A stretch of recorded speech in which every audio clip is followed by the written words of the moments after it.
and this presentation focuses on constitutional monarchy. But what exactly is a constitutional monarchy? It is a limited monarchy where a monarch, or king or queen of a country, shares power with the parliament, but also follows the laws of the constitution of that country. The monarch, which is hereditary, is also the head of the executive branch, but does not exactly have all the powers. This is where the separation of powers comes into play. As in the diagram shown on the left, the judiciary, executive government, and the parliament share power equally. It is technically considered a democratic form of government because, unlike absolute monarchy, the monarch in this government does not have all the powers, and his or her powers are restricted by the parliament. Constitutional monarchs are elected for specific terms but are given a lifelong responsibility of governing and maintaining their country. The primary method of monarch selection in most countries is hereditary succession. In many countries, such as the UK, which follow constitutional monarchy, are Great Britain, Sweden, Belgium, Norway, and Denmark.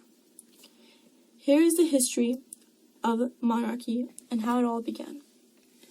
The Glorious Revolution of 1688 and the French Revolution of the 1780s sparked the beginning of a constitutional monarchy, and it was influenced by the Magna Carta written by King John of England and the Bill of Rights of 1689. The pictures in this slide portray what happened during those wars and the effect that it had on the country. Napoleon Bonaparte, who is depicted in the picture on the left, was considered to be the first monarch because he was known to be chosen by the nation rather than being, quote, divine king. So how did it all start? Some French philosophers have compared the modern constitutional monarch in the U.S. to the U.S. government, the president being the executive or the monarch, while the power is equally distributed among the other two branches.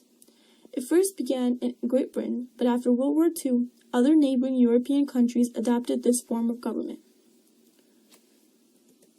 Here is the history of the reign of Queen Elizabeth II.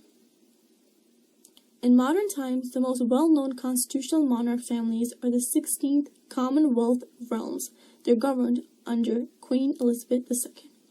Some of the powers that Queen Elizabeth II exercises are to appoint the bishops in the Church of England, declare war, award medals, control the police and armed forces in the country, control all criminal prosecutions and trials, appoint judges for the courts, and to pass and deny certain laws or acts of the Parliament. Here are some of the countries that have constitutional monarchy. The first one is Belgium. It follows Canada, Denmark, Spain, and Norway. There are around 30 to 32 countries that also associate with constitutional monarchy. And here are the families and the children depicted in these pictures. Some fun facts about Queen Elizabeth II are that she has been the longest reigning monarch in the history of Great Britain.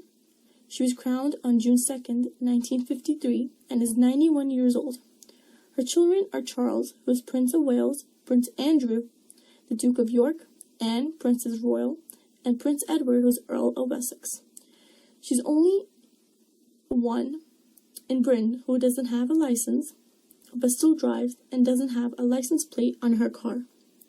Every year, she hosts elaborate parties, lunches, banquets, and receptions for 50,000 people in the Buckingham Palace, which is a huge amount of number. She's also the first monarch of Britain to visit China, where she visited the Terracotta Warriors Army in Zhejiang. There was also a lot of controversy during this time period because Queen Elizabeth II did not like the way she was treated in China. She also introduced a new breed of dog named Dorgie, which is a mix of Corgi and a Dachshund. She also has a huge collection of jewelry and likes to wear crown jewels and the largest pink diamonds of the world, which is very enormous and really cool. And this is the end of the presentation. Thank you.